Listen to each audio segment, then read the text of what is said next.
ও কাপাসিয়া থানার এলাকার আল্লাহর মহাব্বতের বান্দা, মা বাবা এবং অমূল্য সম্পদ সন্তান যদি জীবনে কখনো বিপদগ্রস্ত হয়ে যায়, বাবা মা কখনো সহ্য করতে পারে না। মার সামনে সন্তানরে আগুন দিয়া জ্বালায়া দেওয়া হবে, মা কেমনে সহ্য করবে? আমার নবীর সামনে আবার বলতে শুরু করে দে, ও গো নবী একটু বলেন না আমার সন্তানরে এখানে কেন এইভাবে শোয়ানো হয়েছে? নবী বলেন আগুন দিয়া জ্বালায়া দেব। কেন জ্বালাবেন? কারণ আপনার সন্তান তো দুনিয়া থেকে বিদায় হলে জাহান্নামের আগুনে জ্বলবে। আপনি ধারণা করতেছেন জাহান্নামের আগুনে জ্বললে কি হবে? এই মুহূর্তে দেখায় দে আগুনে জ্বললে সন্তানের কি হালাত হয়। মা তো মা হয়, বাবা তো বাবা হয় রে যুবক।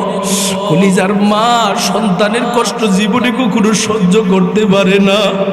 চোখের পানিগুলো ছেড়ে দিয়া কাঁদি আর ডেকে ডেকে বলেন নবী গো, আমার এই কলিজার সন্তান আমারে যতই কষ্ট দিছে, কিন্তু আমার সামনে আমার সন্তানরে আপনি আঘাত দিবেন। আমি জন্মদাতা মা হয়ে কখনো সহ্য করতে পারবো না। ওরে আল্লাহর বান্দা, মা বাবা এমন অমূল্য সম্পদ। সন্তান বাবা মারে যতই কষ্ট দেয়, কিন্তু সন্তানটা যদি কখনো অভাবগ্রস্ত হয়ে যায়, সন্তানটা জীবনে কখনো যদি বিপদগ্রস্ত হয়ে যায়, এই কলিজার বাবা মা জীবনে কখনো সহ্য করতে পারে না রে যুবক ভাই। কারে তুমি কষ্ট দাও, কারে তুমি আঘাত দিয়া নিজের জীবন চালাও? ওরে সন্তান, আমি আমার বাস্তব জীবনের ঘটনা বলি। যখন এই কোনো ওয়াজ মাহফিলের ময়দানের মধ্যে চলে যায়, রাত 12টা বাজে, 1টা বাজে, 2টা বাজে, হঠাৎ করে মায়ের নাম্বারে ফোন আসি। জিজ্ঞাসা করে বলে সন্তান রে কই আছো? বলি গাড়িতে আছি। মাগো আপনি ঘুমাইয়া যান। মা বলে সন্তান রে তুই যদি বাড়িতে না আসো আমার তো চোখে ঘুম আসে না। কিছুক্ষণ পরে দেখি বাবাও ফোন দিয়ে বলে সন্তান রে এখন কই আছো? রাত 3টা বাজতেছি। বলি বাবা গো আপনারা ঘুমায় যান না, আমি যদি কখনো বিপদে পড়ি সবার আগে আপনাদের কাছেই তো ফোন যাবে। বাবা বলে তোরে রাস্তার মধ্যে রাখি আমাদের ঘুম আসে না। ওরে আল্লাহর বান্দা, একটু কি চিন্তা করে দেখো না, তোমার বাবা মা তুমি একটু কষ্টতে পড়ে যাবে সেটা কখনো বরদাস্ত করতে পারে না। আল্লাহর বান্দিটা আমার নবীর দিকে তাকায় বলে নবী গো, আমার এই সন্তান যদি জাহান্নামের আগুনের মধ্যে চলে এমন যদি কষ্ট হয়, আমি মা জীবনে কখনো বরদাস্ত করতে পারবো না। নবী গো, আমার পক্ষ থেকে এই মুহূর্তে ঘোষণা প্রদান করে দিলাম, আমার কলিজার টুকরা কবরের মধ্যে মানুষ সেজদা দেয়, মাজারে গিয়া সেজদা দেয়, আছে না নাই? আছে না নাই? অথচ আমার রব ঘোষণা দেয় বান্দা, কবর তোমার সেজদার জায়গা নয়। কবর এখানের মধ্যে মানুষ ঘুমায়। যেই মানুষটাকে তুমি সেজদা দিয়া, যে মানুষের কবরের মধ্যে তুমি সেজদা দিয়া তোমার ঈমানটাকে ধ্বংস করে দিয়েছো রে বান্দা, এই ঈমান নামক মহান দৌলতটাকে তুমি মুশরিকিনদের কাতারে লিপিবদ্ধ করে ফেলছো। যার কারণে আমি আল্লাহর পক্ষ থেকে ঘোষণা দিয়ে দিলাম, ইন্নাল্লাহা লা ইয়াগফিরু আন ইউশরাকা বিহি ওয়া ইয়াগফিরু মা দুনা যালিকা লিমান ইয়াশা। মুমিন বান্দা ভালো করে শুনে নাও, তুমি যখন সেজদার মাধ্যমে আমি আল্লাহর সাথে কাউকে শরীক করো, চাই তুমি মাজারে গিয়া সেজদা দাও অথবা মানুষের কদমে গিয়া সেজদা দাও, সাথে সাথে আমি রবের পক্ষ থেকে ঘোষণা দিয়ে দিলাম, এই সেজদার গুনাহ আমি আল্লাহ কখনো ক্ষমা করি না। শিরিককারীদের ক্ষমা আমি আল্লাহর কাছে কখনো হতে পারে না। আমাদের সমাজে আরও কিছু মানুষ আছে যারা মান্যতের মাধ্যমে শরীক করে থাকে। বিশেষ করে অধিকাংশ ফ্যামিলির মধ্যে এমন লোক আছে যারা মাজারের নামে মান্যত করে থাকে, পীরের নামে মান্যত করে থাকে, কোনো সময় মসজিদের নামেও মানুষ মান্যত করে থাকে, আছে না নাই? মান্যত মসজিদের নামেও করে থাকে না ভাই। মসজিদের নামে যেই মান্যতটা হয় এটা মান্যত না। আপনি যদি একটা আশা আকাঙ্ক্ষা করেন যে আল্লাহ আমার একটা সন্তান যদি জন্ম হয় মসজিদে আমি 5,000 টাকা দিব, এটাকে নিয়ত বলা হয়, কিন্তু মান্নতের সুযোগ মসজিদের জন্য না। আপনি মসজিদ মাদ্রাসা নির্মাণের জন্য যে টাকাটা দিবেন, যে সদকাটা দিবেন, এটা পরিপূর্ণভাবে মান্নত মুক্ত হতে হবে। মান্নত যদি করেন এই টাকার অধিকার একমাত্র গরিব ফকির মিসকিনের। কথা কোন ঠিক কিনা? অথচ আপনি গায়রুল্লাহর নামে মান্নত করছেন। আমার আল্লাহ বলেন গায়রুল্লাহর নামে মান্নত করলে মান্নত সহি হয় না, ব্যক্তিটা শিরকের গুনার মধ্যে লিপ্ত হয়ে যায়। এই জন্য বান্দা দুনিয়াতে যতদিন পর্যন্ত থাকবো আমার রবের সাথে কাউকে শরীক করব না বলে আমার আল্লাহ পাক তেলাওয়াতকৃত আয়াতের মধ্যে স্পষ্ট ঘোষণা দিয়েছে। ও বান্দা, দুনিয়ার জমিনে তোমাকে আমি আল্লাহ পাঠাইছি, তোমার স্লোগান হবে ইন্না সলাতি ওয়া নুসুকি ওয়া মাহইয়ায়া ওয়া মামাতি লিল্লাহি রাব্বিল আলামিন।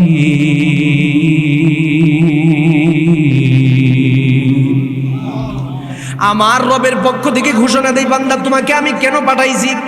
তোমার স্লোগান হবে আমার নামাজ কার জন্য হবে? কার জন্য হবে? আরো জোরে বলেন কার জন্য? আমার কুরবানি কার জন্য? আমার মরণ কার জন্য? আমার জীবন আল্লাহর জন্য, আমার মরণ আল্লাহর জন্য, আমার নামাজ আমার কুরবানি সব হবে একমাত্র আল্লাহর জন্য।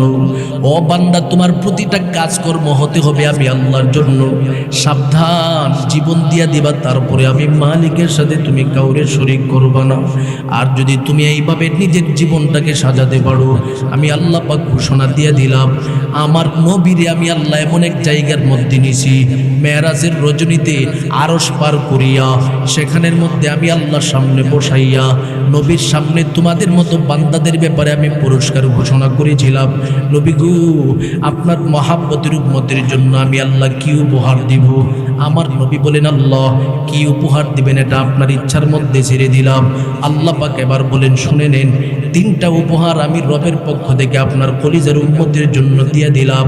1 নম্বরের উপহার হলো উতিয়া রাসূলুল্লাহ সাল্লাল্লাহু আলাইহি ওয়াসাল্লাম 5 সালাত ওয়া উতিয়া খাওয়াতিম আয়াতি সূরাতিল বাকারা ওয়া গফিরা লিমান লা ইউশরিক বিল্লাহি মিন উম্মতিহি শাইআ। ও গো নবী, আমি রবের পক্ষ থেকে আপনার জন্য ঘোষণা প্রদান করে দিলাম, আমি আল্লাহ পাক 3টা উপহার আপনাকে দিচ্ছি। 5 ওয়াক্তের নামাজ নিয়ে যান উম্মতের জন্য, সূরা বাকারার শেষ আয়াত সমূহ উম্মতের জন্য নিয়ে যান। 3 নম্বরে যে উপহারটা আমার নবীরে আল্লাহ দিয়েছে সেটা হলো ওয়া গফিরা লিমান লা ইউশরিক বিল্লাহি মিন উম্মতিহি শাইআ। নবী গো, আপনার উম্মতের মধ্য থেকে যারা শিরিক মুক্ত ইবাদত নিয়ে আগমন করতে পারবে তাদেরকে আমি আল্লাহ কুদরতি হাতে ক্ষমা করার ঘোষণা দিয়ে দিলাম। সুবহানাল্লাহ। তার মানে শিরিক মুক্ত ইবাদত যদি আখিরি নবীর উম্মতেরা আমার রবের সামনে নিয়ে যায়, তাদের ব্যাপারে আমার আল্লাহ নিজে ডিক্লারেশন দিয়েছেন তাদের গুনাহ মাফ। সুবহানাল্লাহ বলেন।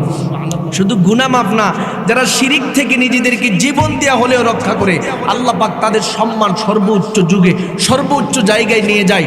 যেই যুগেই মানুষ আগমন করে, শিরিক থেকে যেই মানুষটা নিজেকে রক্ষা করেছে সেই ব্যক্তিটাকে আল্লাহ পাক প্রতিটা মানুষের মনের ভিতরে ভালোবাসার জোয়ার তৈরি করে দেয়। সুবহানাল্লাহ বলেন। সুবহানাল্লাহ বলেন। যেমন একটা উদাহরণ দিলে আপনারা বুঝে ফেলবেন। ফেরাউন এবং মূসা আলাইহিস সালাতু ওয়াস সালামের যুগের প্রসিদ্ধ একটা ঘটনা।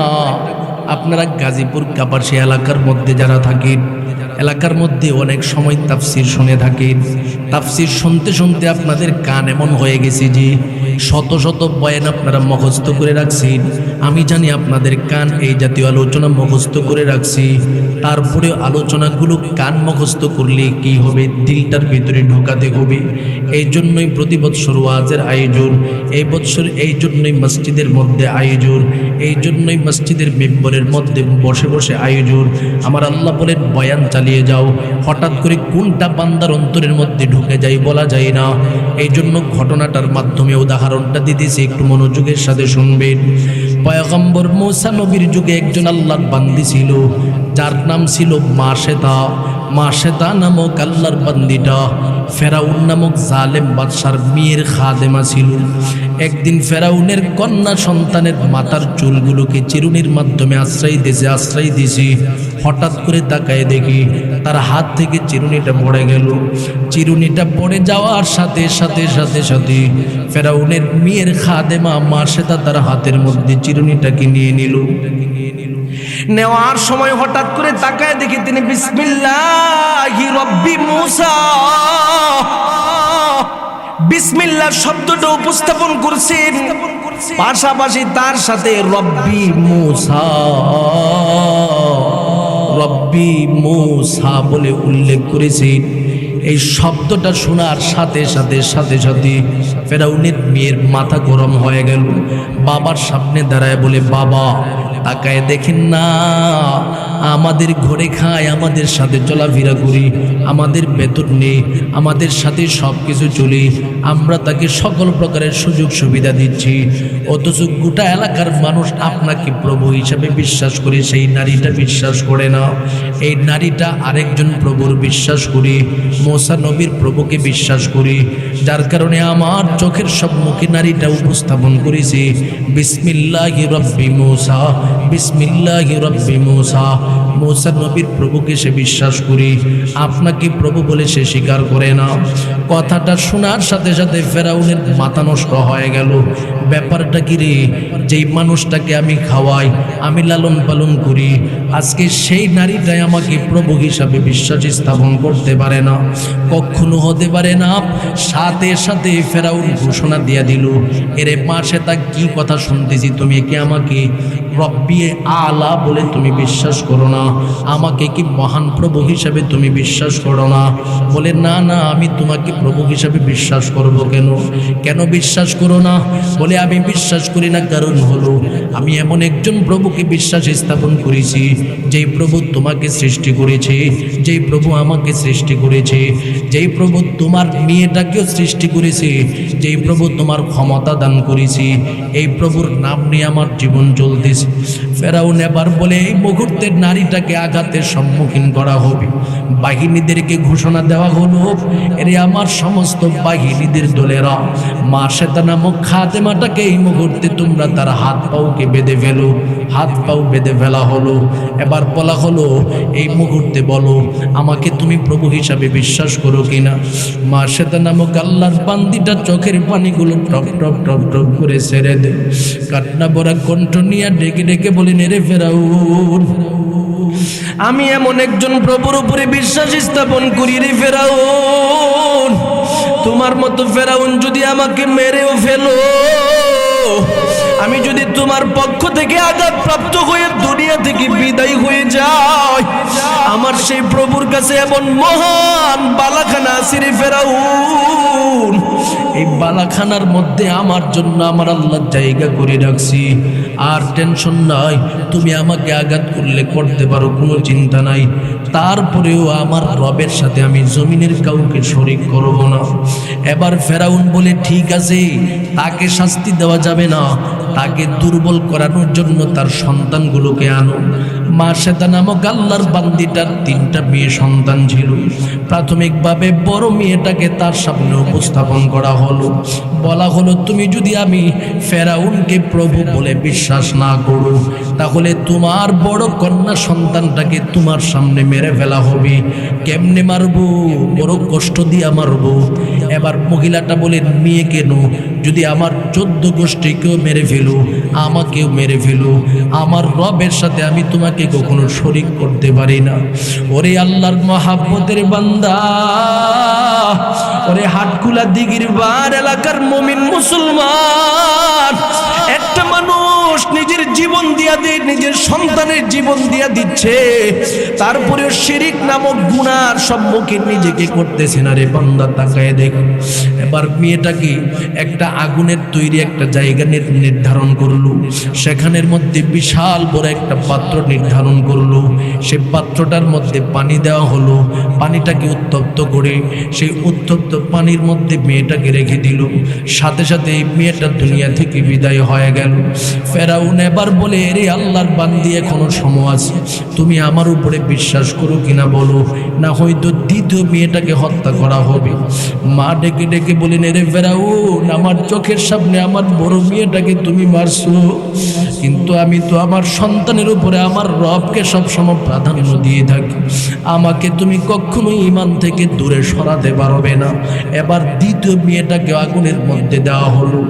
3 নাম্বার ছোট একটা দুগ্ধপোষ্য বাচ্চা, সেটাকে পর্যন্ত এবার মারার সিদ্ধান্ত নিল।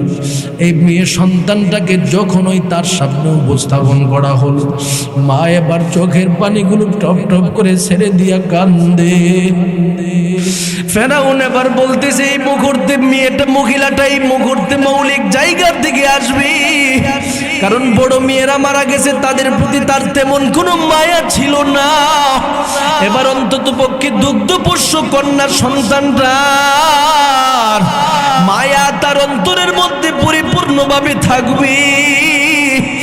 এই মুহূর্তে এই মহিলাটা আমার উপরে ঈমান আনবি। শেষ পর্যন্ত বলা হলো, এর মা, সেটা তোমার কান্নার কোনো কারণ নাই, এখনো সময় আছে, তুমি আমি ফেরাউনের উপরে ঈমান আনো, আমি ফেরাউনকে রব বলে বিশ্বাস করো, তোমার এই কন্যা সন্তানটা অন্তত পক্ষে তোমার কাছ থেকে বেঁচে যাবি। এবার কন্যার জবান আমার মালিকের পক্ষ থেকে খুলে দেয়। মেয়ে কন্যা সন্তানটা ডেকে ডেকে বলেন, মা গো, আমি এই মুহূর্তে আপনার সম্মুখে বলে দিলাম, আমার যে রবের উপরে ঈমান নিয়ে আপনি ইস্তেকামাতের সাথে আছেন, এই পর্যন্ত আমার রবের সাথে ফেরাউনকে আপনি শরীক করেন নাই, সেইভাবে অটল থাকবেন রে মা। আমরা যদিও দুনিয়া থেকে বিদায় হয়ে যাই, সাময়িক সেই কষ্টটার জন্য আমরা সবসময় প্রস্তুত আছি রে মা। ওরে মা, কোনো টেনশন করিয়েন না, আমরা সকলে জান্নাত নামক নিয়ামতের মেহমান হয়ে যেতে পারব। কথাটা শোনার সাথে সাথে আল্লাহর বান্দিটা বড় হাসি উপস্থাপন করলো। এবার ছোট কন্যা সন্তানটাকেও জালেম ফেরাউন আগুনের মধ্যে দিয়ে দিল। 3 জন সন্তান এবার হারাইলো। এবার ফেরাউন বলে, আর তাকেও রাখা যাবে না, তাকেও আগুনের মধ্যে দেওয়া হোক। উত্তপ্ত পানির মধ্যে সেই নারীটাকেও রাখা হলো। এরে আল্লাহর বান্দা, শেষ পর্যন্ত মাও দুনিয়া থেকে বিদায়, সন্তানটা দুনিয়া থেকে বিদায়। তারপরে আমার রবের সাথে সেই মার সাথে নামক বান্দিটা বিন্দু থেকে বিন্দু পরিমাণে শরীক করে নাই, যার প্রতিদান হিসাবে আমার মালিক সেই মাসে তাকে এমন সম্মানিত করেছেন। আমার নবী বলেন, আমি যখন মেরাজের রজনীর মধ্যে মক্কা থেকে মসজিদে হারাম থেকে মসজিদে আকসার দিকে যাইতেছিলাম, হঠাৎ করে আমার কাছে জান্নাতি সুঘ্রাণ আগমন করতেছে। আমি জিবরাইলকে জিজ্ঞাসা করলাম, মেরে জিবরাইল, ব্যাপারটা কি, কোথায় থেকে জান্নাতি সুঘ্রাণ আমি পাইতেছি? জিবরাইল আমিন বলে, নবী গো, ফেরাউনের যুগে যে মা শ্বেতা নামক আল্লাহর বান্দিটা আমার মালিকের সাথে কাউরে শরীক না করিয়া নিজের জীবন দিয়ে দিছি, নিজের সন্তানদের জীবন পর্যন্ত দিয়ে দিছি, যার প্রতিদান হিসাবে আল্লাহ পাক এখনো তাদের কবর থেকে জান্নাতের সুঘ্রাণ বের করে দিচ্ছে। জবানটা খুলে বলুন আল্লাহু আকবার, আরো জোরে বলুন আল্লাহু আকবার। আমার আল্লাহ ঘোষণা প্রদান করে দিন, ইন্নাশ শিরকা লাযুলমুন আযীম। ওরে আমার মহাব্বতের বান্দা, ভালো করে শুনে নাও, শিরক একটা মহান জুলুম। এর চেয়ে থেকে বড় জুলুম পৃথিবীর জমিনে কিছুই হতে পারে না। দুনিয়াতে যতদিন বান্দা থাকবা, শিরক মুক্ত ইবাদত আমি আল্লাহ তোমার কাছে সবসময় পাবো না। এ কারণে সূরা বনী ইসরাঈলের 23 নম্বর আয়াতের মধ্যে আমাদের রবের পক্ষ থেকে আমাদের সম্মুখে প্রাথমিক ফাইসালা করতেছে, বান্দা দুনিয়াতে যতদিন পর্যন্ত থাকবা, আমি মালিক তোমার কাছে যেই হকটা পাও না, সেটাকে তুমি পরিপূর্ণভাবে আদায় করবা। কি হক পাও না রে বান্দা? আমি আল্লাহ পাক তোমার সামনে ঘোষণা দিয়ে দিলাম, লা তা'বুদু ইল্লা ইয়া। আমি আল্লাহ পাক ঘোষণা দিয়ে দিলাম, দুনিয়াতে যতদিন পর্যন্ত থাকবা আমি আল্লাহ ছাড়া এই জগতে কারো ইবাদত করা যাবে না, মানে আমি রবের সাথে কাউরে তুমি শরীক করতে পারবা না। সুবহানাল্লাহ বলেন।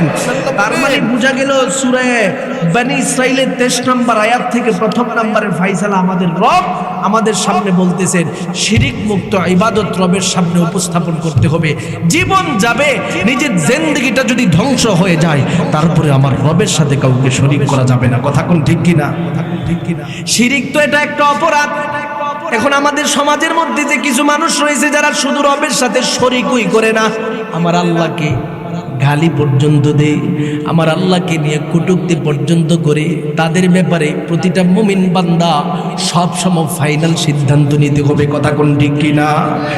শুনেন নাই, এই যে আমার আগে প্রধান অতিথি বলছে বাউল শিল্পীরা এখন মাথা উঁচু করে দাঁড়াইতেছে আর বলতেছে যে আমরা আমাদেরকে মাঠের মধ্যে সর্বোচ্চ সুন্দর সুবিধা করে দিতে হবে, অথচ প্রতিটা বাউল শিল্পী প্রতিটা গানের আসরের মধ্যে আমার রবকে নিয়ে, আমার নবীকে নিয়ে, বিভিন্ন প্রকারের অন্যান্য নবীদেরকে নিয়ে পর্যন্ত কটূক্তি করে থাকে। কথা কোন ঠিক কিনা?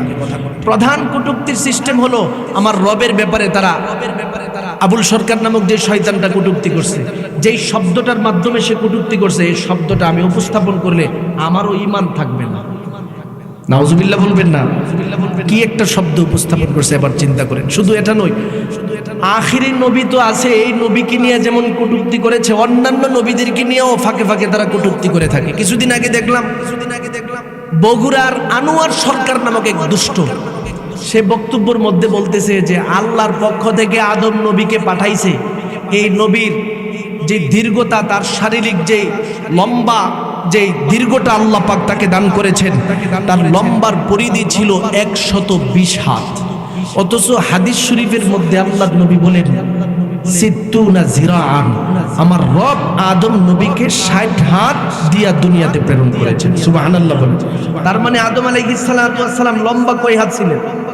60 হাত লম্বা ছিলেন। এই 60 হাত আর 120 হাতের মধ্যে কতটুকু পার্থক্য? অর্ধেক পার্থক্য। ওয়াজ করতেছে তারা, ওয়াজ করে আয়েশা জনগণের সামনে, আর আপনারা বলেন আহ আহ আহ করে গান শুনতে থাকেন। সেখানে শুধু এটা নয়, সবচেয়ে থেকে বড় কষ্টের বিষয় যেই শব্দটা সে উপস্থাপন করেছে, এই শব্দটা হলো শুধু 60 হাত লম্বা না, আদম আলাইহিস সালাতু ওয়াস সালামের লজ্জাস্থান নাকি আল্লাহ পাক 17.5 হাত দিয়া প্রেরণ করেছে। নাউজুবিল্লাহ বলে। কত বড় স্পর্ধা থাকলে একটা বাউল আমাদের বাবা আদম আলাইহিস সালাতু ওয়াস সালামকে নিয়ে এত বড় কটূক্তি করতে পারে, এটা মুসলমান বান্দা যখনই শুনবে সে কখনো বরদাস্ত করতে পারবে না। কথা কোন ঠিক কিনা? অথচ সমাজের মধ্যে এদেরও সমর্থক রয়েছে। এই যে প্রধান অতিথি সাহেব বলতেছে এদেরও সমর্থক পাওয়া যায়। এটা কোনো কথা? এই জাতীয় শব্দ কি কোনো বাউল শিল্পী এই হাজার হাজার মানুষের সামনে গানের আসরে বলার কোনো সুযোগ আছে? এই জন্য দুনিয়াতে যতদিন পর্যন্ত থাকবো প্রতিবাদ করে যেতে হবে। এখন দেখতেছি সমাজের মধ্যে আমাদের বাংলাদেশের কয়েকটা নাস্তিক, প্রসিদ্ধ নাস্তিক, জাতির সামনে যারা পরিচিত নাস্তিক, তারাও এই বাউল শিল্পীদের পক্ষে মাঠে নামছে। নাউজুবিল্লাহ বলবেন না? আপনার কি মাযহার যেন মাযহার, কি মাযহার যেন একজন আছে, একজন মাযহার নামে এক ব্যক্তি আছে, ওই ব্যক্তিটা পরিচিত জাতির সামনে আপনার ধর্ম লালন পালন করে থাকে। ওই ব্যক্তিটা আজকে দেখলাম আমাদের ঢাকা শহরের প্রসিদ্ধ একটা জায়গা, পরিচিত জায়গা শহীদ মিনার, সেখানের মধ্যে বাউলদের পক্ষে সম্মেলন করতেছে। সম্মেলন করে আমাদের মতো তৌহিদি জনতা যারা আছে তাদের বিরুদ্ধে বিভিন্ন প্রকারের প্রপাগান্ডা চালাচ্ছে, আর বলতেছে তৌহিদি জনতার নামে যেই সমস্ত লোকেরা আছে তারা বাউলদেরকে নাকি আঘাত করতেছে বিভিন্ন জায়গায়। আমি বলবো কেন আঘাত করতেছে সেটা আগে তুমি বলো। আমার নবী মুহাম্মদ রাসূলুল্লাহ সাল্লাল্লাহু আলাইহি সাল্লামকে নিয়ে কটূক্তি করে আমার রব, যেই রব আমাদেরকে বড় মায়া করে দয়া করে সৃষ্টি করেছেন, সেই রবকে নিয়ে কটূক্তি করবে, সেই রবকে নিয়ে বিভিন্ন প্রকারের কুৎসা রচনা করবে, কোরআনের আয়াত নিয়ে কুল আউযু বিরাব্বিন নাস মালিকিন নাস ইলাহিন নাস মিন শাররিল ওয়াসওয়াসিল খান্নাস আল্লাযী ইউওয়াসবিসু ফি সুদুরিন নাস। নাস শব্দের অর্থ এখানে আমার রব বলেছেন মানুষ। তারা এই নাস শব্দটাকে উপস্থাপন করে হেসে হেসে ঠাট্টা করে বলতেছে আল্লাহ এই সূরার মধ্যে বলতেছে নাস মানে হলো নাসও। নাউজুবিল্লাহ বলে, নাউজুবিল্লাহ বলে। কুল আউযু বিরাব্বিন নাস মানে হলো তোমরা নাচো, নাচানাচি করার জন্য আল্লাহ বলছে। নাউজুবিল্লাহ বলবেন না? এইভাবে কোরআন বিদ্বেষী বক্তব্য দিবে আর এদেশের তাওহীদি জনতা ঘরে বসে থাকবে, এটা কখনো হতে পারে না। পরিষ্কার ভাষায় যে সমস্ত নাস্তিকবাদ রয়েছে, যারা এই জাতীয় বাউলদের পক্ষে ঢাকা শহরের প্রাণকেন্দ্রে শহীদ মিনারের মধ্যে আন্দোলন করছে, পরিষ্কার ভাষায় ঘোষণা প্রদান করছি, এদেশের তাওহীদি জনতার শরীরে বিন্দু পরিমাণ রক্ত থাকতে এদেশের মধ্যে কোনো বাউল শিল্পীদেরকে আল্লাহ বিরোধী, নবী বিরোধী বক্তব্য দেওয়ার সুযোগ দেওয়া হবে না। কথা কোন ঠিক কিনা? তাতে যদি জীবন চলে যায়, রক্ত চলে যায়, কারা কারা মাঠে ময়দানে আলেমদের সাথে প্রস্তুত রয়েছেন আমার আল্লাহকে হাত দেখায় দেন। আল্লাহ সবাইকে কবুল করেন, সকলে বলুন আমিন। তার মানে এদেশের মধ্যে তাওহীদি জনতা যারা রয়েছে তারা আমার রবের তাওহীদকে বুকে লালন করে। সুতরাং আমার রবকে নিয়ে কেউ যদি কটূক্তি করে তাওহীদি জনতা কোথাও বরদাস্ত করবে না। কথা কোন ঠিক কিনা?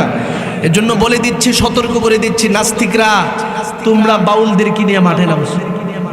আমরা জানি নাস্তিকরা বাংলাদেশের ঈমান এবং তাওহীদ ইসলামকে ধ্বংস করার জন্য স্বাধীনতার পর থেকেই চেষ্টা করে আসতেছে। কথা কোন ঠিক কিনা? কিন্তু আমাদের মতো যারা তাওহীদবাদী মুমিন বান্দারা রয়েছেন তারা সব জায়গায় একটিবতার সাথে তাদের প্রতিহত করতেছে। কথা কোন ঠিক কিনা? আগে যেইভাবে প্রতিহত করেছি, ঈমানকে হেফাজতের জন্য সামনেও সেইভাবে প্রতিহত করতে হবে। প্রস্তুত আছি তো ইনশাআল্লাহ? আল্লাহ কবুল করেন, বলেন আমিন। আপনাদের অনেকের শরীরের মধ্যে মোটামুটি ক্লান্তি ক্লান্তি ভাব দেখা যাইতেছে। ক্লান্তটা দূর করার জন্য মহাব্বতের সাথে একটু হাতটা উঠাবেন, মহাব্বতের সাথে একটা তাকবীরের সাথে সাথে আমার সাথে হাতটা উঠান। নারে তাকবীর, তাকবীর। মুষ্টিবদ্ধ করুন, সাহাবা একরাম মুজাহিদিনদের মতো দুইটা হাত উঠাবেন, একটা তাকবীর দেন, নারে তাকবীর, তাকবীর। হাতটা একটু নাড়াচাড়া দিবেন, নারে তাকবীর, তাকবীর। আল কোরআনের আলো, আলো, আল হাদিসের আলো, আলো, আল কোরআনের আলো, আলো। আমার নেতা তোমার নেতা, তোমার নেতা। আওয়াজটা হয় নাই, আমার নবীর নাম নিতে গেলে কলিজাটা দিয়া নিতে হবে। কথা কোন ঠিক কিনা? আমার নেতা তোমার নেতা, তোমার নেতা। আমার নেতা তোমার নেতা, তোমার নেতা। নারে তাকবীর, তাকবীর। আল্লাহ কবুল করেন, বলেন আমিন। মোটামুটি শরীরটা চাঙ্গা হইছে নি? যে কয়জনে আছেন চাঙ্গা হইছে তো? আল্লাহ কবুল করেন, বলেন আমিন। এবার দ্বিতীয় পয়েন্টের মধ্যে আমরা চলে যাই। সূরা বনী ইসরাঈলের যে 23 নম্বর আয়াত দেওয়া হয়েছে, প্রথম পয়েন্টে আমার রব, আমাদের রবের হকের আলোচনা এখানে করেছেন, সেটার উপরে কিছু করলাম। এবার চলে যাই দ্বিতীয় হক কি? দ্বিতীয় হক আমার রব বলে, বান্দারে আমি আল্লাহর হক যখন তুমি পরিপূর্ণভাবে আদায় করবা, দ্বিতীয় নম্বরের আরেকটা হকের নাম হলো ওয়াবিল ওয়ালিদাইনি ইহসানা। দুনিয়াতে তোমার বাবা মা যতদিন পর্যন্ত থাকবে, তুমি সন্তান হিসাবে তোমার উপরে আমি আল্লাহ ফরজ করে দিলাম তাদের সাথে সর্বোচ্চ ভালো আচরণ করবা। সুবহানাল্লাহ বলে, সুবহানাল্লাহ বলে। আমাদের সমাজের মধ্যে যুবক মানুষগুলি মনে করে যে বাবা মার সাথে ভালো আচরণ করা, তাদের খেদমত করা এটা সামাজিক একটা প্রথা শুধুমাত্র। অথচ আমার আল্লাহ বলেন এটা সামাজিক প্রথা না, সমাজের মানুষ খারাপ বলবে এই জন্য তুমি খেদমত করো না। না মুমিন, আমি আল্লাহ তোমার উপরে যেইভাবে নামাজ ফরজ করে দিয়েছি, যাকাত ফরজ করে দিয়েছি টাকা থাকলে, আমি যেইভাবে তোমার সম্পত্তি থাকলে হজ্জে বাইতুল্লাহ ফরজ করেছি, তোমাকে আমি রবের পক্ষ থেকে রমজানুল মুবারক যেইভাবে ফরজ করে দিয়েছি, ঠিক সেইভাবে বাবা মার খেদমত করাটাও তোমার উপরে ফরজ করে দিয়েছি। সুবহানাল্লাহ বলে, সুবহানাল্লাহ বলে। এজন্য এলাকার যুবক ভাইয়েরা যারা আছেন তাদের দিকে ইশারাবদ্ধ করে আমার বয়ান আজকে এই মুহূর্তে হবে, একটু মনোযোগের সাথে শোনার চেষ্টা করবেন। এলাকায় যত নেককার বাবা মা রয়েছেন আমি ওনাদেরকে বলবো, সন্তানগুলোকে একটু বলবেন, যদিও ময়দানে আসতে পারে না, বসে আছে কথাগুলি শোনার, যদি একটা কথা তার দিলে লেগে যায় আজকে থেকে সন্তানটা বাপ মা পাগল হয়ে যাবে। কথা কোন ঠিক কিনা? আল্লাহ কবুল করেন, বলেন আমিন। এই এলাকার প্রতিটা যুবকদেরকে কলিজার টুকরা বাবা মা পাগল সন্তানে আল্লাহ পাক রূপান্তরিত করে দেন। সবাই বলুন আমিন। এবার আমরা চলি আলোচনার ভিতরে।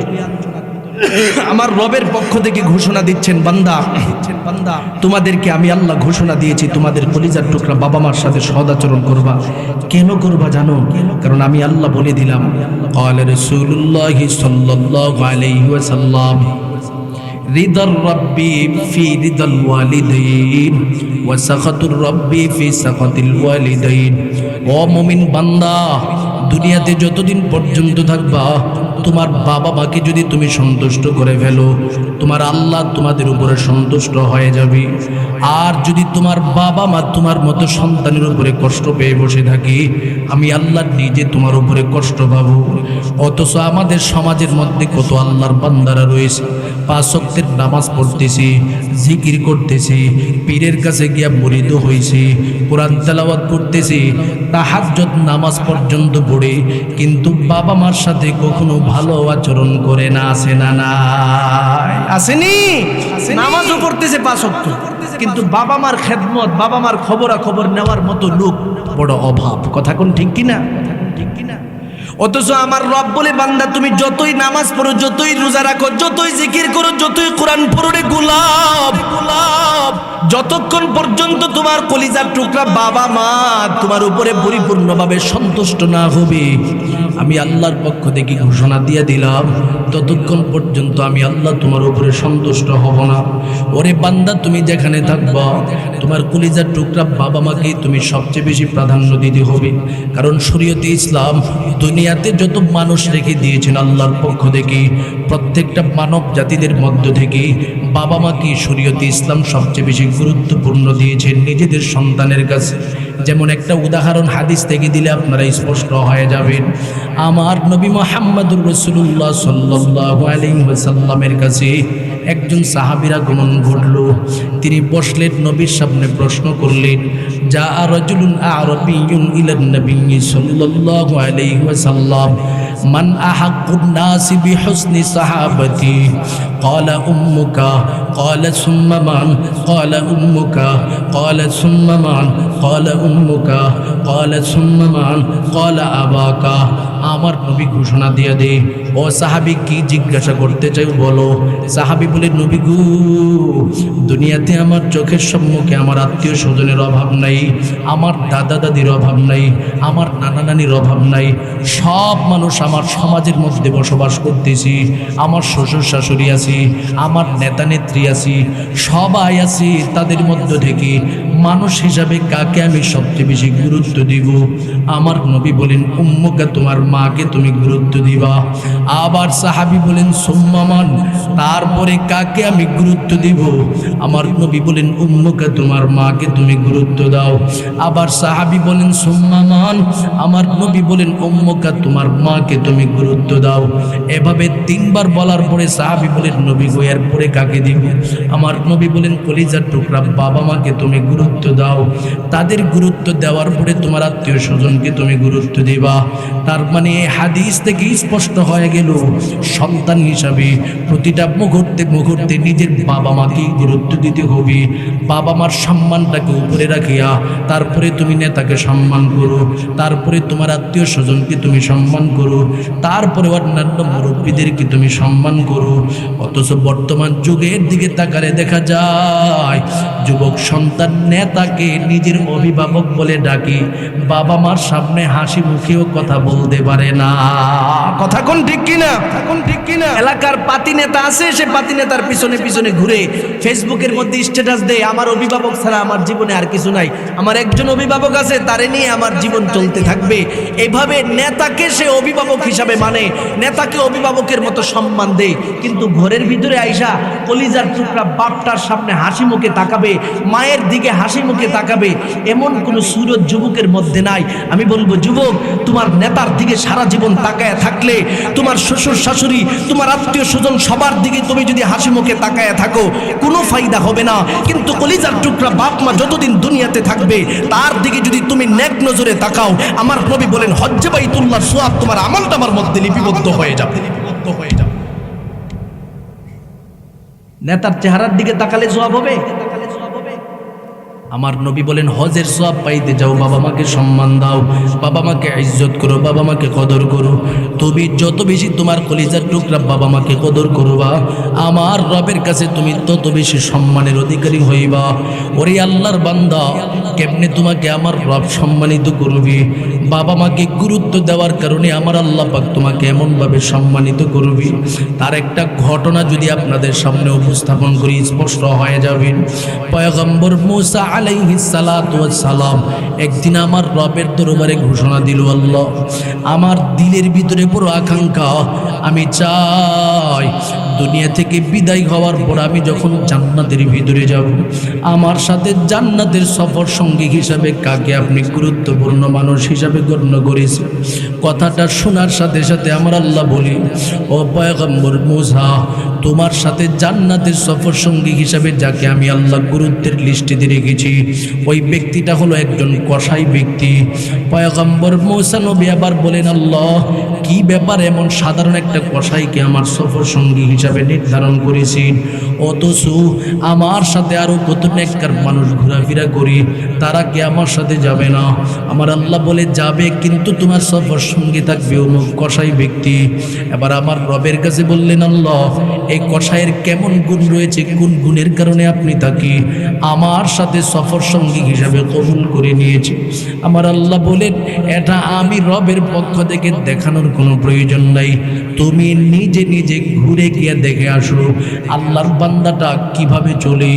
এবার মূসা নবী দেরি করে নয়, পাগলের মতো রওনা হয়ে গেল। কসাই ব্যক্তি যেখানের মধ্যে ব্যবসা করে সেখানের মধ্যে চলে গেল, গিয়া দেখে ব্যক্তিটা তার গোশতসমূহকে মানুষের কাছে বিক্রি করতেছে। তার সমস্ত প্রাণীর গোশতসমূহের মধ্য থেকে বড় গুরুত্বপূর্ণ যেই গোশত রয়েছে সেটাকে একটা প্যাকেটের মধ্যে বাঁধলো। কিছুক্ষণ পরে সব কিছু যখন কমপ্লিট হয়ে গেল, মূসা নবী আবার কসাইকে ডেকে ডেকে বলেন, এরে ভাই কসাই, আমি তোমার সামনে একটা প্রস্তাব করতে চাই। কি প্রস্তাব করতে চাও?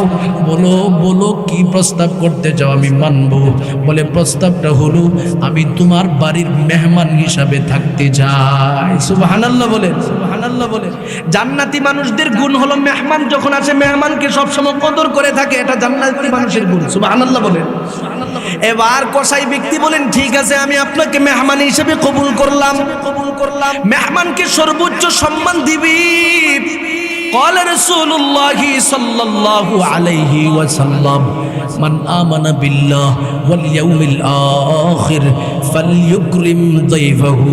মুমিন বান্দাদের মধ্য থেকে যারা আল্লাহর উপরে পরিপূর্ণ বিশ্বাস রাখে, আখিরাতের উপরে বিশ্বাস রাখে, তাদের গুণ সব সময় তারা মেহমানদারি করে থাকে, মেহমানকে সম্মান করে থাকে। মেহমান যত বড়ই শত্রু হোক না কেন, বাড়িতে যদি মেহমান হিসাবে আগমন করে তাকে ভালোবাসা দেয়, তাকে সম্মান দেয়, এটা জান্নাতি মানুষের গুণ। আল্লাহর বান্দাটা এবার ডেকে ডেকে বলেন, ওরে মুসাফির, আপনি আমার বাড়িতে মেহমান হিসাবে যাবেন, এটা তো আমার জন্য সৌভাগ্য। কারণ আমার নবী বলেন, জমিনের মধ্যে যদি কোনো মুমিনের বাসায় অন্য আর একটা বাসা থেকে আরেকজন মুমিন মেহমান হিসাবে আসে, বুঝতে হবে সে মেহমান হিসাবে আগমন করছে, মানে তার জন্য কল্যাণ নিয়ে তার বাসায় আগমন করছে। সুবহানাল্লাহ বলে। মেহমান হিসাবে আসছে মানে কল্যাণ নিয়ে তার বাসায় আসছে। এবার সেই মুসাফির ব্যক্তিকে নিয়ে রওনা হয়ে গেল। যদি আলোচনা বুঝে থাকেন একটু বলেন তো দেখি, মুসাফির মানুষটার নাম কি? হ্যাঁ, মূসা নবী। মুসাফির মানুষটার নাম কি? মূসা নবী। মূসা নবীকে এবার মুসাফির হিসাবে তার বাড়ির দিকে নিয়ে যাইতেছি। মূসা নবীর দিলের ভিতরে আকাঙ্ক্ষা, ওই ব্যক্তিটা দুনিয়াতে এমন কি কাজ করে যার কারণে আমার মালিক তাকে তার সফর সঙ্গী হিসাবে কবুল করে নিয়েছে। ওরে আল্লাহর বান্দা, মূসা নবী যখন ওই তার বাসার ভিতরে চলে গেল, তাকায় দেখে নিজ হাতে যে গোশত সমূহ আনছি, গোশতটাকে নিজ হাতে কাটলো, অতঃপর নিজ হাতে এটাকে রান্না করতেছি। রান্না করতে করতে গোশতের যখন ঘ্রাণ গোটা এলাকার মধ্যে তৈরি হয়ে গেল, মহাব্বতের সন্তানটা বাবার পাশে এসে বলে, বাবা গো, আপনার গোশতের যে ঘ্রাণ শুরু হয়ে গেছে, দিলের ভিতরে বড় আকাঙ্ক্ষা লাগছে, এই গোশত দেখে কিছু একটা গোশত আমাকে দিবেন, আমি খাবো। বাবা বলে, সন্তান, এখনো তোমার খাওয়ার সময় হয় নাই। বিবি বলে, স্বামী গো, একটু গোশত দেন, এই গোশতটা আমি একটু ভক্ষণ করব। স্বামী বলে, বিবি রে, এখনো তোমার খাওয়ার সময় হয় নাই। কিছুক্ষণ পরে মূসা নবী তাকায় দেখে আল্লাহর মহাব্বতের বান্দাটা সমস্ত গোশতগুলোকে নিয়ে একটা কামরার ভিতরে ঢুকলো। মুসা নবী ওই ব্যক্তির সাথে চুপে চুপে কামরা পর্যন্ত গেল, গিয়া দেখে এই কামরার ভিতরে একজন বৃদ্ধা মহিলা বড় আরামের স্বাচ্ছন্দ্যে ঘুমায়। মায়ের মাথার মধ্যে হাত বুলায় আবার আল্লাহর বান্দাটা মাকে আবার ঘুম থেকে জাগ্রত করালেন, নিজ হাতে মাকে ওযু করালেন, অতঃপর পরিপূর্ণভাবে মায়ের সামনে খাবারটাকে উপস্থাপন করলেন। মা এবার সন্তানের খাবারগুলোকে ভক্ষণ করতেছে। হঠাৎ করে সন্তান তাকায় দেখে মায়ের চোখ থেকে জোর করে পানি ছিঁড়ে দিয়া কান্না করতেছে। সন্তান ডেকে ডেকে বলেন, মা গো, ব্যাপারটা কি? আমি তো আপনাকে কখনো কষ্ট দেওয়ার জন্য ঘুম থেকে জাগাই নাই। ওরে মা, কেন আপনি এইভাবে ফুফায়া ফুফায়া কান্না করতেছেন রে মা? মা এবার সন্তানের দিকে তাকায় বলে, সন্তান রে, আমি কান্না করতেছি এই জন্য নয় যে তুমি আমার সাথে বিয়াদবি করছো রে সন্তান। ওরে মা, তাহলে কেন আপনি কান্দেন? মা ডেকে ডেকে বলে, সন্তান রে, আমি নিজে তাকায় তাকায় দেখি সব সময় তুমি শুধু আমি মারে গুরুত্ব দাও। তোমার কলিজার সন্তান খাবার চাইলো, আগে তাদের সামনে সেই খাবার দাও নাই। তোমার কলিজার বিবিও তোমার সামনে থেকে গোশত চাইলো, সেই গোশতটা পর্যন্ত তোমার বিবিরে তুমি দাও নাই। তুমি সবার আগে আমি মারে প্রাধান্য দিছো, অথচ আমি মা তোমার এই আচরণের কারণে আমার রবের কাছে সবসময় দোয়া করি বলে, আল্লাহ, আমার এই কলিজার টুকরা সন্তান আমি মারে যেইভাবে প্রাধান্য দাও, মালিক রে, তুমি আমার সন্তানটাকে সেইভাবে গুরুত্বপূর্ণ মানুষ হিসাবে কবুল করে নাও। আমি সবসময় আমি তোমার মতো সন্তানের জন্য আমার রবের দরবারে কাঁদি আর দোয়া করি বলি, আল্লাহ, আমার এই কলিজার টুকরার সন্তানটাকে তুমি মুসা নবীর জান্নাতের সফর সঙ্গী হিসাবে কবুল করে নাও। অথচ আজ পর্যন্ত আমি মায়ের দোয়াটা আমার রবের দরবারে কবুল হই নাই। ওরে সন্তান, সেই জন্য আমি তোমার সামনে ফুফায়া ফুফায়া কান্না করতেছি। সন্তান বলে, মারে, আমার দিলের ভিতরে বিশ্বাস, দুনিয়ার জমিনে মা যদি সন্তানের জন্য দোয়া করি, এই দোয়া আমার আল্লাহ পাক কখনো ফিরাইয়া দেয় না, কখনো ফিরাইয়া দেয় না। ওরে মা, আমার বিশ্বাস আমার রব কোনো না কোনো সময় আপনার দোয়া কবুল করে নিবেন। মা সন্তানের এই দৃশ্যটা দেখে পাগলের মতো মুসা নবী সেখানে দাঁড়ায়া যায়, চোখের পানিগুলো ছেড়ে দিয়া কাঁদি আর ডেকে ডেকে বলে, ওগো মা, আপনার দুয়ার মধ্যে আর বিন্দু পরিমাণে সন্দেহ নাই, আমার রব আমাকে পাঠায় দিয়েছে রে মা। আপনি মারে আপনার সন্তান যেইভাবে গুরুত্ব দিয়েছে, যেইভাবে প্রাধান্য দিয়েছি, আমার আল্লাহ আপনার সন্তানরে এমন ভাবে গুরুত্বের জায়গায় রাখছি, যার কারণে আমার রবের পক্ষ থেকে ঘোষণা প্রদান করে দিয়েছি, আপনার মতো সন্তান আমি পয়গম্বর মুসার সাথে জান্নাতের সফর সঙ্গী হিসাবে কবুল হয়ে গেছি। জবানটা খুলে আওয়াজ দিয়া বলুন আল্লাহু আকবার। আরো জোরে আওয়াজ দিয়া বলুন আল্লাহু আকবার। মায়ের দোয়া লাও হে মুমিন, মায়ের দোয়া লাও। এই ময়দানের মধ্যে বাবা মা পাগল সন্তান আছে না? এখানে দিলটা খুলে আমার সাথে পড়বেন, মায়ের দোয়া লাও হে মুমিন। পড়েন পড়েন, মায়ের দোয়া। প্রধান অতিথি সাহেব পড়তে হবে, মায়ের দোয়া লাও হে মুমিন, মায়ের দোয়া লাও। বলেন না, মায়ের দোয়া। বিপদে পড়বে না তুমি যখন যেথায় যাও, বিপদে পড়বে না তুমি যখন যেথায় যাও, মায়ের দোয়া লাও হে মুমিন, মায়ের দোয়া লাও। একটি গ্লাস পানির ফলে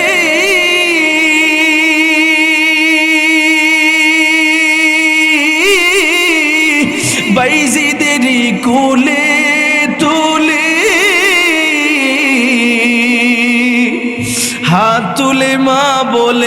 বাইজিদিকে ওলি বানাও, হাত তুলে মা বলে বাইজিদিকে ওলি বানাও।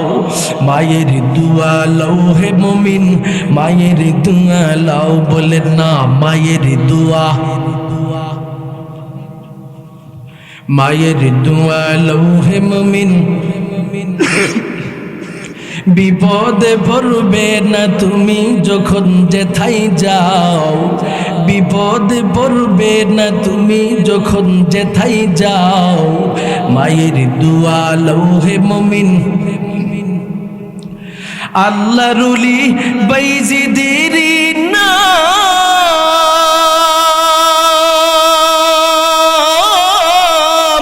ছড়িয়েছে বিশ্ব জাহান, আল্লাহ রুলি বাইজিদের নাম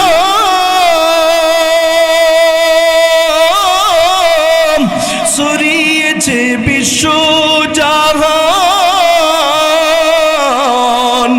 ছোট্ট ছেলে বাইজিদের মতো সবাই হও, মায়ের দোয়া লও হে মুমিন, মায়ের দোয়া লও, বলে না মায়ের দোয়া। জবানটা খুলে বলেন মায়ের দোয়ার প্রয়োজন আছে না নাই? মহাব্বতের সাথে দিলটা খুলে বলুন আল্লাহু আকবার। আরো জোরে আওয়াজ দিয়া বলেন পিছনের ভাইয়েরা আল্লাহু আকবার।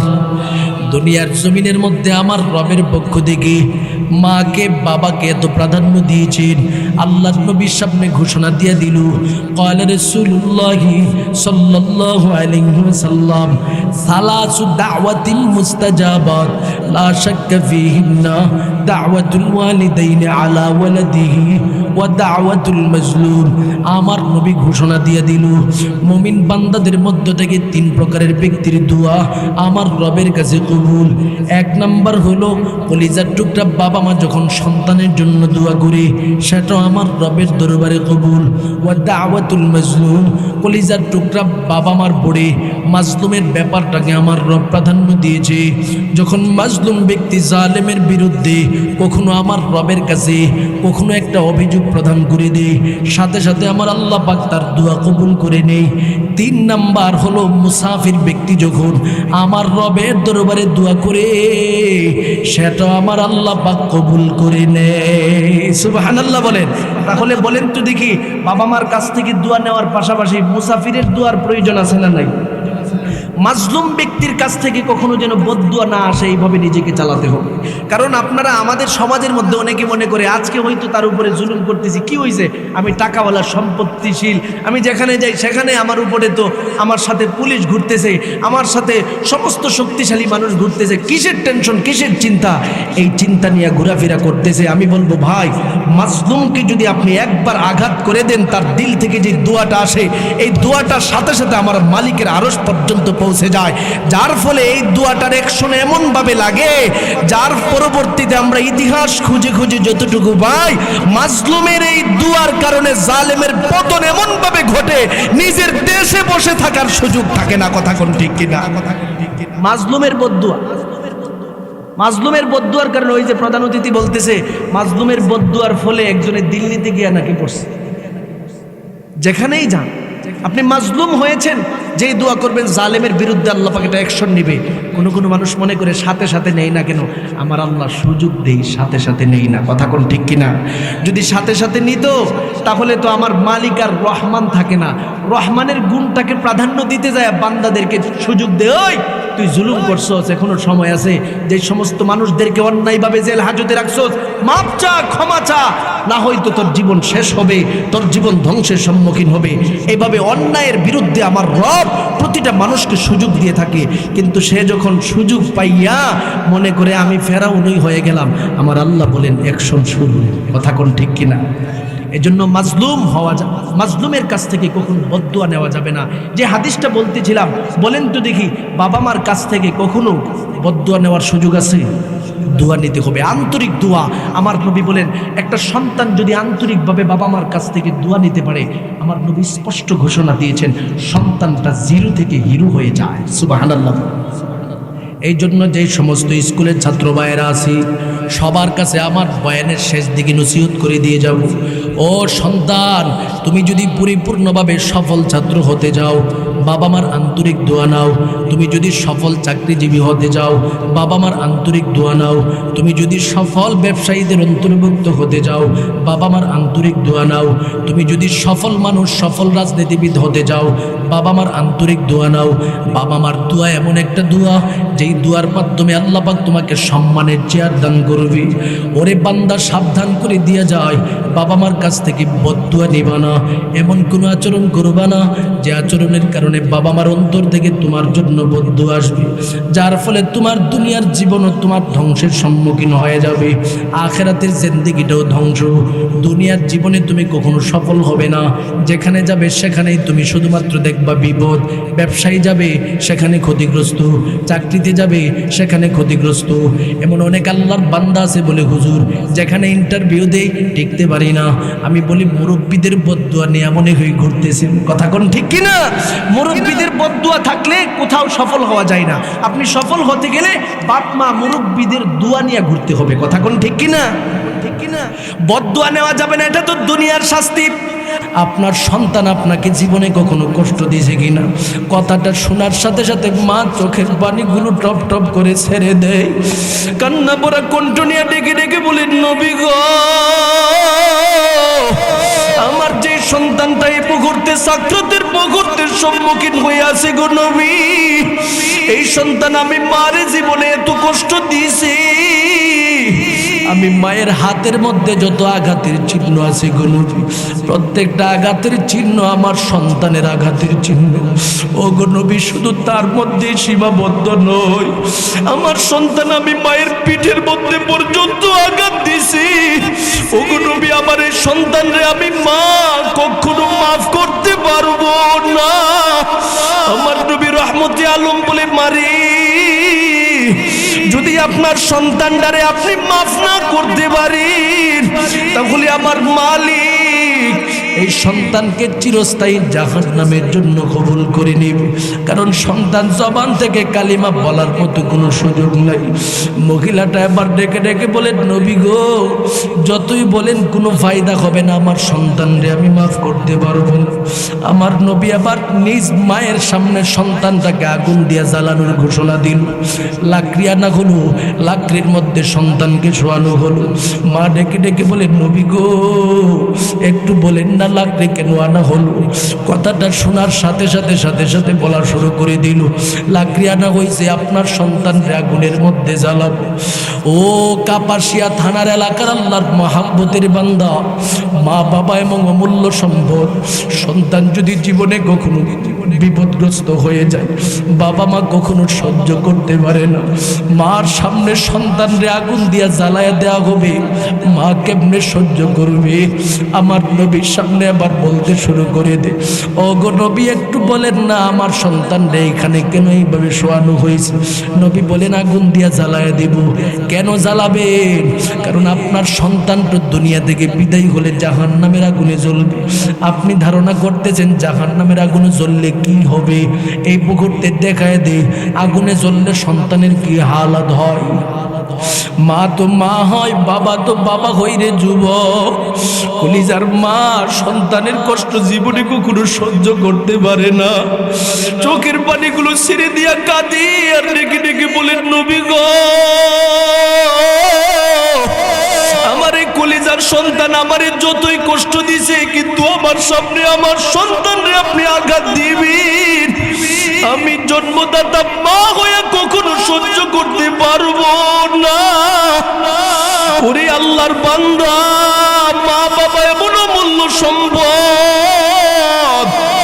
সন্তান বাবা মারে যতই কষ্ট দেয়, কিন্তু সন্তানটা যদি কখনো অভাবগ্রস্ত হয়ে যায়, সন্তানটা জীবনে কখনো যদি বিপদগ্রস্ত হয়ে যায়, এই কলিজার বাবা মা জীবনে কখনো সহ্য করতে পারে না রে যুবক ভাই। কারে তুমি কষ্ট দাও, কারে তুমি আঘাত দিয়া নিজের জীবন চালাও? ওরে সন্তান, আমি আমার বাস্তব জীবনের ঘটনা বলি।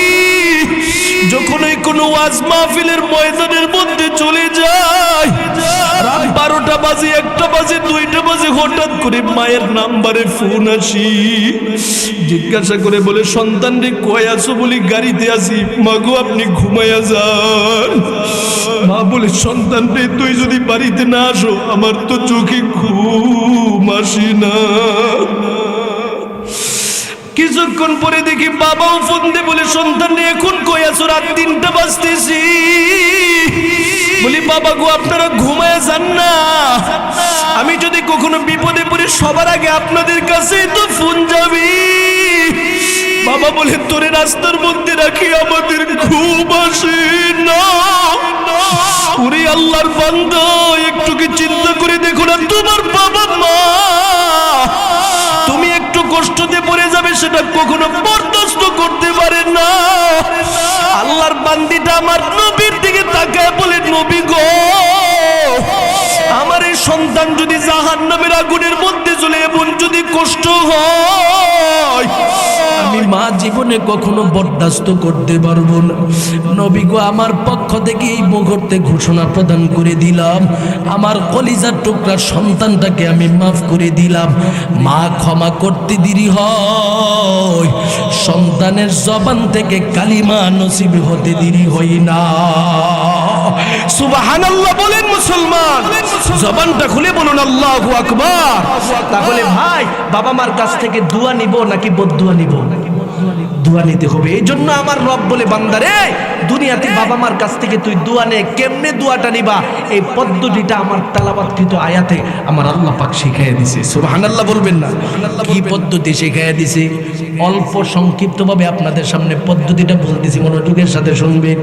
আল্লাহ বলেন ইম্মা ইয়াবলুগান্না ইনদাকাল কিবরা আহাদুহুমা আও কিলাহুমা ফালা তাকুল লাহুমা উফিন ওয়ালা তানহারহুমা।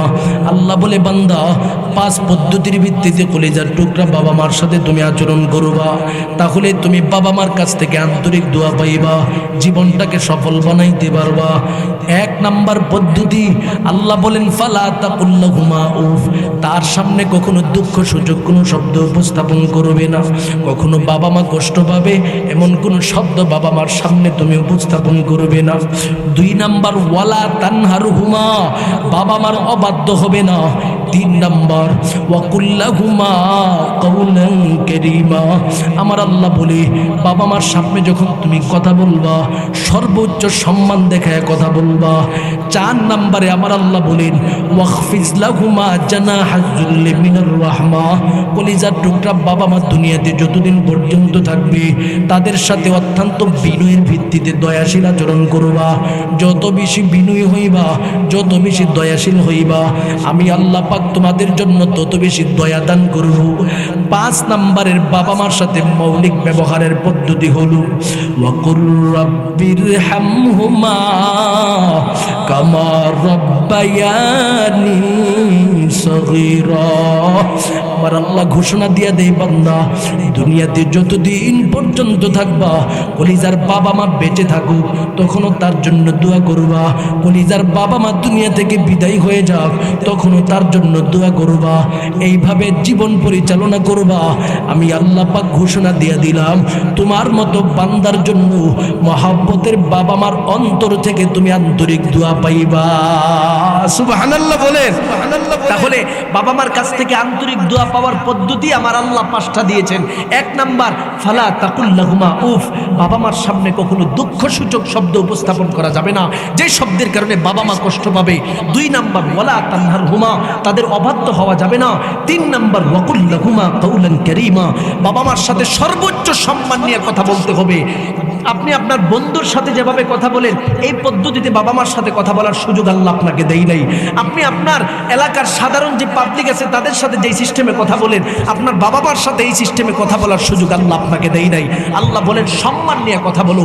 4 নাম্বার ওয়াখফিজ লাহুমা জানাহাজ যুল্লি মিনার রাহমা, বাবা মার সাথে সর্বোচ্চ দয়াশীল আচরণ করবা, বিনয়ের ভিত্তিতে আচরণ করবা।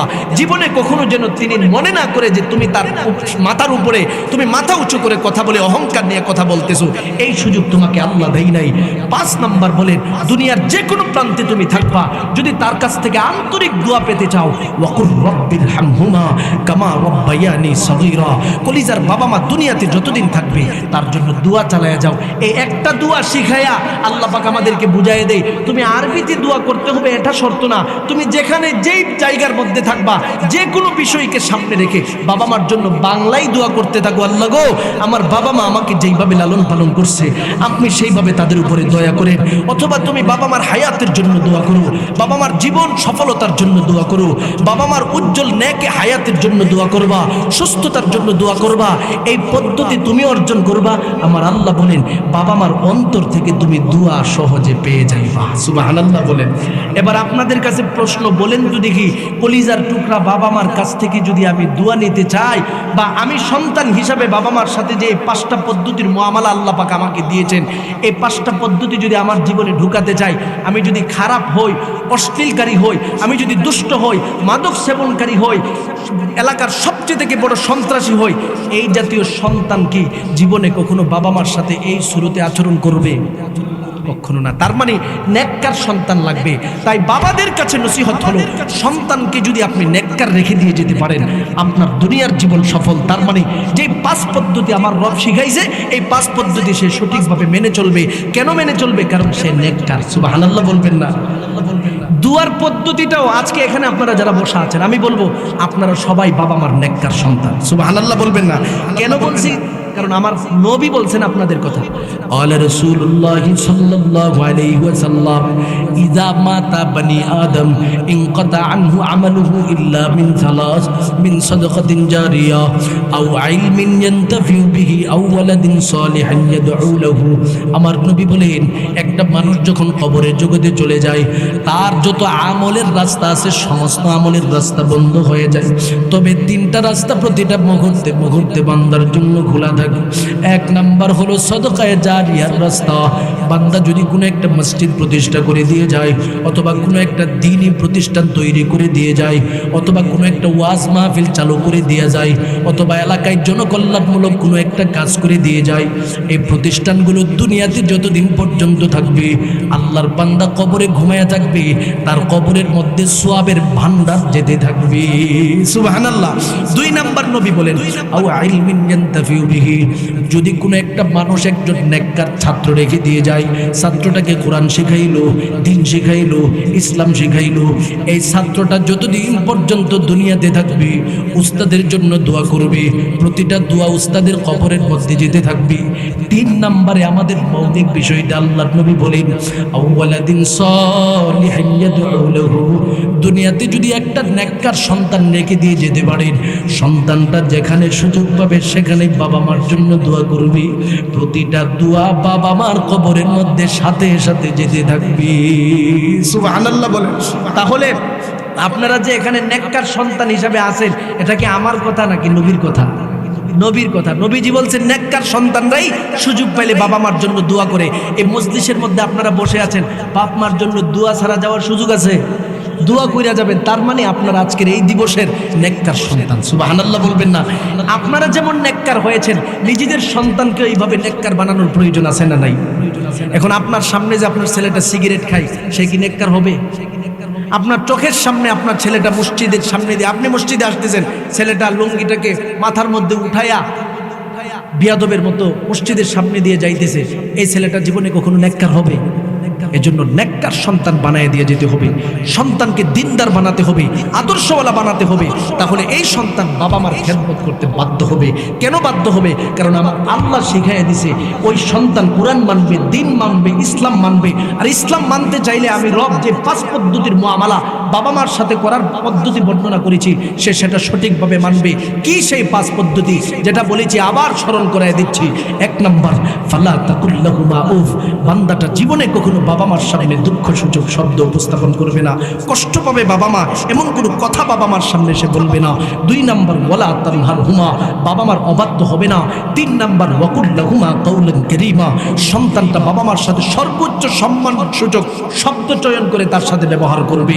4 নম্বর, আমার রব বলেন ওয়াকফিজ লাহুমা জানাহাজ্জুল্লি মিনার রাহমা, বাবা মার সাথে সর্বোচ্চ বিনয়ের ভিত্তিতে দয়াশীল আচরণ সন্তান করবে। শেষ কথা ওয়াকুর রব্বির হামহুমা কামা রব্বায়ানি সগীরা, পড়েন আমার সাথে নেককার সন্তানেরা, ওয়াকুর রব্বির হামহুমা কামা রব্বায়ানি সগীরা। এভাবেই নেককার সন্তানগুলো বাপ মার জন্য দোয়া করবে। আল্লাহ পাক সূরা বনী ইসরাঈলের 23 নম্বর আয়াতকে সামনে রেখে আমাকে যে কথাগুলি বলার সুযোগ দিয়েছেন, আমল করার তৌফিক দান করেন, সকলে বলুন আমিন। আবার মনে করায় দিচ্ছি, এই আয়াত থেকে আমরা দুইটা ফাইসালা রবের কাছ থেকে পেয়েছি। এক নাম্বার হলো আমার আল্লাহর হক। এক নাম্বার কি হক? আল্লাহর হক। আল্লাহ কি হক পাও না? শিরিক মুক্ত ইবাদত। বলেন আল্লাহ কি পাও না? শিরিক মুক্ত ইবাদত। দুই নাম্বার হক হলো মানব জাতিদের মধ্য থেকে বাবা মার হক। বাবা মা আমার কাছে কি পাও না? সৎ আচরণ। কথা কোন ঠিক কিনা?